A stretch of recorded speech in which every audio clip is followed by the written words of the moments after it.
लिखा है इब्राहिम और इसहाक और याकूब के खुदा, यानी हमारे खुदा बाप दादा के खुदा ने अपने खादम, सिर्फ खादम नहीं कहा, अपने खुदा ने अपने खादम, और ये सिर्फ यहाँ पर जिक्र नहीं आया, सर्वेंट, ये भी यीशु मसीह का एक टाइटल था।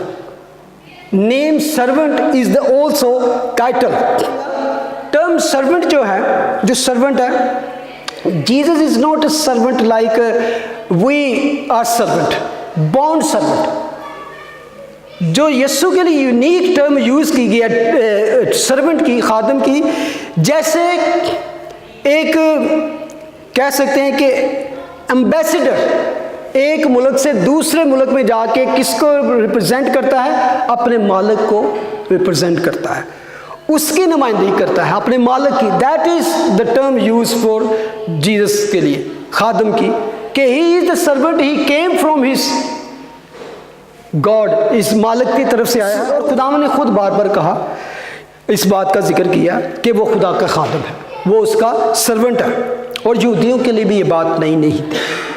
अगर ये साया, उसने कहा देखो मेरा खादम, 42:1, जिसको मैं संभालता हूँ, और खादम सिर्फ नानी है, मेरा खादम, my servant. Lord is saying, देखो मेरा खादम जिसको मैं संभालता हूँ, मेरा बरगजीदा जिससे मेरा दिल खुश है, मैंने अपनी रूह उस पर डाली है, वो कौमों में अदालत जारी करेगा। आगे इवन जैसे मैंने कहा, खुदा यीशु मसीह ने खुद इस बात का इकरार किया कि खादम अगर आप थोड़ा सा इसको समझ जाएंगे तो बहुत सी बातें खुदा यीशु मसीह के तालीम की समझेंगे। अगर एक सर्वेंट का रूप लेके आया खादम का, तो उसकी पूरी फोकस मर्जी ये होगी कि अपने मालिक की मर्जी पूरी करूं, मैं उसकी ताबेदारी में रहूं, मैं कुछ अपनी तरफ से ना कहूं, बल्कि जो मालिक मुझे कहे वो मैं करूं। इसलिए खुदावंद ने बार बार कहा कि मैं कुछ भी अपनी मर्जी से नहीं करता, लेकिन जो मेरा बाप, कई दफा बाप कहा, कई दफा मालिक, मेरा खुदा जो मुझे कहता है। खुदावंद ने कहा मैथ्यू 12:70, ताकि जो ये साया नबी की मार्फत कहा गया था वो पूरा हो, कि देखो ये मेरा खादम, जो मैंने ये साया की पेशन गोई पढ़ी, वही वो रिपीट करते हैं, देखो ये मेरा खादम है जिसे मैंने चुना है, मेरा प्यारा जिससे मेरा दिल खुश है, मैं अपना रूह इस पर डालूंगा और ये गैर कौमों को इंसाफ की खबर देगा। आगे 52:13, देखो मेरा खादम इकबालमंद होगा, वो आला और बरतर और नहायत बुलंद होगा।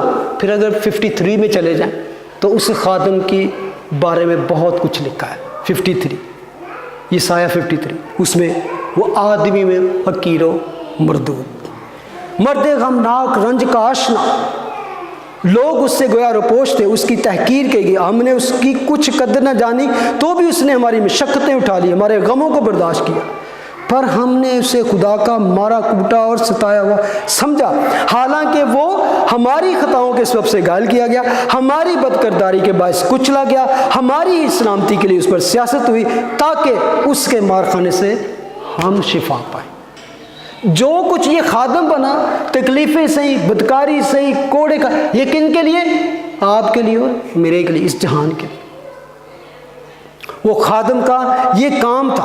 फिलिपियों में जाके एक और बड़ी उसकी तस्वीर मिलती है हमें, जाके फिलिपियों 2:5 में, वैसा ही मिजाज रखो जैसा मसीह यीशु का भी था। अब मिजाज के बारे में डिटेल के 6 पढ़ना है, उसका मिजाज क्या था, तो चैप्टर 53 पढ़े पहले, और साम 22 पढ़े, और ये फिर फिलिपियों पढ़े।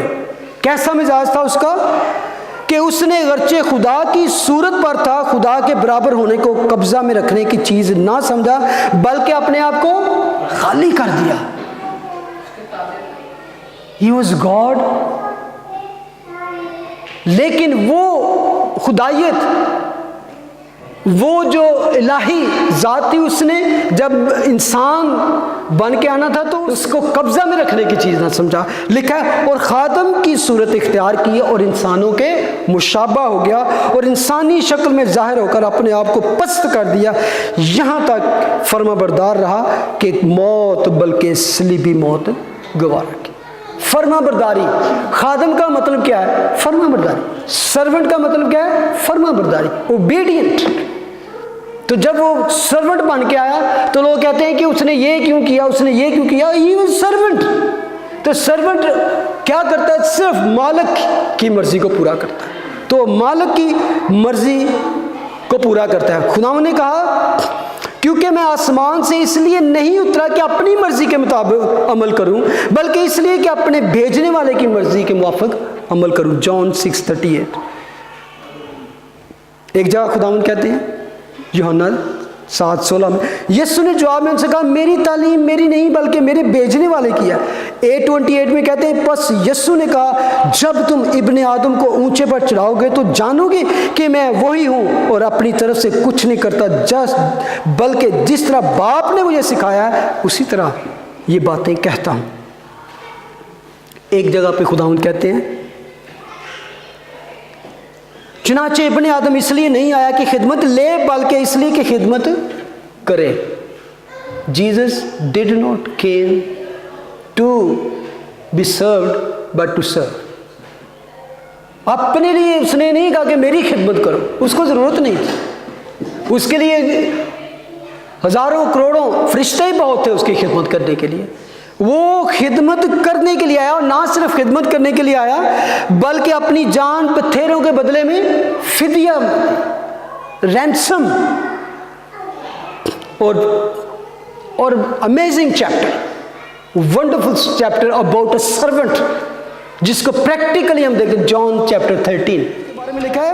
ईद फसह से पहले जब यीशु ने जान लिया कि मेरा वक्त आ पहुंचा कि दुनिया से रुखसत होकर बाप के पास जाऊं, तो अपने उन लोगों से जो दुनिया में थे जैसी मोहब्बत रखता था आखिर तक मोहब्बत रखता रहा। और किस तरह उसने, आपको सभी को याद है कि वहां पर क्या खुदा ने किया। शागिर्द क्या कर रहे थे? पीछे बहस चल रही थी। यीशु कह रहा था मैं जा रहा हूं, मैं जा रहा हूं, मुझे वो मार देंगे, स्लीप पर चढ़ा देंगे सारा। तो वह बहस क्या चल रही थी? क्या हम में से बड़ा कौन है? कि यीशु तो जा रहा है, उसने पक्का इरादा कर लिया है, और उनको पता था कि जो हमारा खुदावंद कहता वो टलता नहीं। इस बात वो सच उसके मुंह से निकलता है और कुछ नहीं निकलता। पीछे ये बहस चल रही थी और लिखा है, इसके बाद यीशु उठ खड़ा हुआ और इसके बाद बर्तन में पानी डालकर शागिर्दों के पांव पूंछ धोने और जो रुमाल कमर में बांधा था उससे पूछने शुरू किए। वर्स 12 में लिखा है, बस जब वो उनके पांव धो चुका और अपने कपड़े पहनकर बैठ गया तो उनसे कहा, क्या तुम जानते हो कि मैंने तुम्हारे साथ क्या किया? 14, बस जब मुझ खुदावंद और उस्ताद ने तुम्हारे पांव धोए तो तुम पर भी फर्ज है कि एक दूसरे के पांव धोया करो, क्योंकि मैंने तुमको एक नमूना दिखाया कि जैसा मैंने तुम्हारे साथ किया तुम भी एक दूसरे के साथ किया करो। बड़ी मुश्किल, बड़ा मुश्किल काम। पता है क्या, कभी कभी हम एक दूसरे की खिदमत करने से कास्ते रह जाते हैं। जिस तरह खुदा ने सिखाया है कि सर्वेंट बनो, जो तुम में बड़ा होना चाहे वो सबसे छोटे की खिदमत करे, क्योंकि हमारा फोकस असल में उसी तरह होता है जो शागिर्दों का था कि मेरी पोजीशन क्या है। आप देखेंगे दुनिया में, मैं दुनिया की बातें छोड़ दें, मैं चर्च की बात करता हूं, दुनिया में, इट्स नॉट कलवरी चैपल की बात कर रहा हूं, ऑल ओवर द वर्ल्ड मेरी पोजीशन की है जी। साड़ी तो कोई गल ही नहीं सुनता। हम लीडरशिप में हमारा क्या रोल है?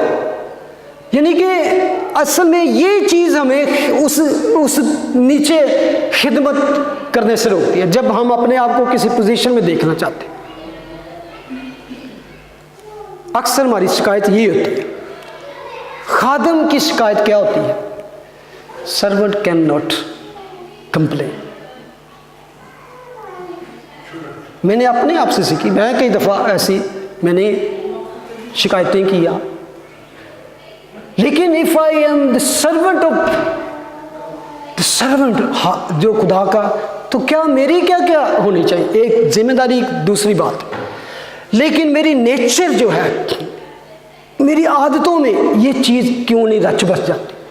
क्या मैं, ऐसा लिखा है, मैंने पहले क्या पढ़ा था फिलिपियों का स्टार्ट करने के टाइम, फिलिपियों 2:5, ऐसा ही मिजाज रखो जैसा मसीह यीशु का। उसका मिजाज देखें, सबसे बड़ी बात है कि उसने छोड़ा क्या हमारे लिए? पोजीशन ही छोड़ी थी, जलाल ही छोड़ा था, और उसको कब्जे में रखने की चीज नहीं। उसने कहा मैं वो सब कुछ छोड़ के आया हूं, बल्कि पस्ती इख्तियार की, इतनी पस्त हो गया कि मौत, बल्कि सलीबी मौत। Who is the leader? खुदावन के टीम में सारे ऐसे लोग थे। ये कोई नई बात नहीं कि आज हम अगर चर्चों में या मिनिस्ट्रीज में देखते हैं। हम दूसरों को अपने ताबेदार देखना पसंद करते हैं। Rules regulation is different. हम चाहते हैं कि हम कह दें बात, मैं कह दूं तो वो सब उस पर बस खड़े हो जाए। उस इंसान के अंदर ये है, ये उसकी नेचर में है। कई दफ़ा हम कुछ करते करते करते करते अच्छा करते जाते हैं, तो फिर हम कहते हैं किसी ने रिकग्नाइज नहीं किया, और किसी ने थैंक यू भी नहीं किया। हमें रेलू कट्टा ही समझ लिया, हमें ये समझ लिया। मैं समझता हूँ कि खुदा कहता है रेलू कट्टे बनना पड़ेगा, कोड़े खाना पड़ेगा, पॉल की तरह बनना है। No complain. मुझे याद आ गई, एक बहुत ज़बरदस्त खुदा का खादम था, उसने अपनी अर्ली लाइफ के बारे में एक टेस्टमनी सुनाई। उसने कहा कि जब मैंने थियोलॉजी का अपना पूरा एक यूनिवर्सिटी से किया, तो किसी चर्च में उनको चाहिए था कि कोई हमें खिदमत के लिए चाहिए, तो उसके जिस चर्च जाया करता था उन्होंने कहा चलो जाके तू यंग सी बड़ा इंटेलिजेंट वंडरफुल मैन, तो उसने कहा कि जाके वहाँ पे इंटरव्यू दे दे। तो उसने कहा लेट्स गो। वो वहाँ पे उसने अपनी जाके तो एप्लीकेशन दी। मैं बड़ी शॉर्ट सुनाऊंगा कि इट्स वेरी इंपॉर्टेंट। तो वहाँ पे चला गया, तो वहाँ पर उन्होंने उसको कहा कि कम 5 o'clock। तो उसने कहा यस कोई बात नहीं। वो उसने क्या किया, वो 5 बजे चला गया। कह रहे कि वो शख्स आया, वो वेट कर रहा था काफ़ी देर से। तो जब उसने पास से गुजर गया तो मैं खड़ा ही रह गया। उसने कोई बाद में आया तो कहने हाँ भी क्या कर रहे हो? कहने कि मैं वो इंटरव्यू देने के लिए हम। तो उसने कहा 5 बजे कहा था तुमने? तो कहने 5 बजे से मैं पहले का आया हुआ। तो उसने कहा नहीं सुबह 5 बजे कहा था। उसने कहा ओके सर, तो मैं कल सुबह 5 बजे। उन्होंने कहा ठीक है आज। कल सुबह 5 बजे वो आया। जब सुबह 5 बजे आया तो वो उन्होंने ऑफिस खोला 8 o'clock। 3 घंटे तक वो वेट करता रहा। वो बंदा आया, उसने उसको देखा, अंदर चला गया, फिर बैठा। थोड़ी देर बाद कहा उसको बुला। उसको बुलाया तो उससे पूछा, उसने सारे उसके पास उसके डॉक्यूमेंट थे। उसने कहा कि उसको सीट भी नहीं दी। बड़ा रूड सा उसने कहा 2 और 2 कितने होते हैं? 2 + 2। उसने कहा 4। उसने कहा अच्छा। इस तरह के ना 2, जैसे एक बड़ा एक आम छोटे बच्चे को नहीं आप नर्सरी के बच्चे को या संडे स्कूल के बच्चों को सवाल कर सकते, तो उसने इस तरह के सवाल किए। फिर उसको कहा कि बाहर जाके बैठो, मैं अभी तुम्हें बताता हूँ क्या करना। वो बाहर चला गया। काफ़ी देर उसको बिठा के, ना कोई पानी ना कि, वो बेचारा बड़ा सूट साट पहन के बड़ा हम्बल हो गया, और वेरी उसके चेहरे पर कोई मतलब कि कह सकते हैं बेजारी के या कोई इस तरह के कोई साइन नहीं उसने देखा। उसको कह दिया घर चले जाओ, घंटे बाद हमें कल तुम्हें बताएंगे। उसने ओके। सारी स्टोरी बताने का मतलब है दूसरे दिन उन्होंने फ़ोन किया, और उसने सोचा था कि ये जैसा बंदा रूड है, जैसे मेरे इसने क्वेश्चन पूछे हैं, जो कुछ इसने मेरे साथ किया, I don't think so he likes me, और मुझे कॉल करेगा।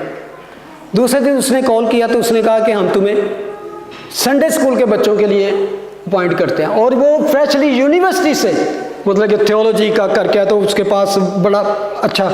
तो उसने कहा yes I am okay with the children. जबकि पोजीशन जो थी वो किसी दूसरे पास्टर के लिए थी। जब वो वहाँ पे आया तो उसने उसको बताया कि तुम्हें पता है जॉब क्यों दी गई है? तुम्हें इसलिए नहीं कि तू बहुत इंटेलिजेंट है, तूने फ्रेशली ये वहाँ से डिग्री ली है, हमने तेरी उस पर्सनैलिटी को चेक किया कि तेरे साथ तुझे एक तरह से अब्यूज़ किया है, तुझे तेरी इंटेलेक्चुअल को हमने अब्यूज़ किया कि तू इतना पढ़ा लिखा, तुझसे सवाल पूछ रहे हैं जो एक संडे स्कूल के बच्चों, and you didn't get angry. तूने ऐसे कोई, हमने तुझे इतने बजे बुलाया, तू जानबूझ के हमने किया, तू पाया फिर भी तेरे चेहरे पे कोई इस तरह की निशान नहीं देखा। You are fit for this ministry, कि तू सब कुछ सह सकता है। मैंने रूट तेरे साथ बात की, मैंने तुझे ये किया वो किया, वो लंबी स्टोरी थी, मैंने शॉर्ट बताया। वो कहता है यू आर फिट, क्योंकि ये मिनिस्ट्री यही है, मिनिस्ट्री में यही है, जो जितना मर्जी अच्छा करते जाओ, एकदम आएगा कि आपको ऐसी बातें सुननी पड़ेंगी कि लो जी असली ये कर दे रहे हैं सान। तो इसीलिए हमें चाहिए यीशु जैसा मिजाज, सर्वेंट जैसा मिजाज होगा तो हमें कोई बुरा नहीं लगेगा। सर्वेंट को तो लोग ठुड्डे भी मार देते हैं, चल भाई ये कर। घर में तो जितना मर्जी अफसर हो, वो देखे कमी कमीन होंगे ने, तो वो अक्के सत्ते घर नूं जांदे ने, ते बाप अगर बीवी ने रोटी लेट बनाई होवे तो वो मारना शुरू कर देते हैं, तो रोटी खान लगे तो उधर आवाज और फिर उन्हें सरदार ने बुलाया तो फिर उत्थे छड्ड के भज जाते हैं। यानी कि इस तरह का नहीं, हर जगह पे उसको हम होने की ज़रूरत है।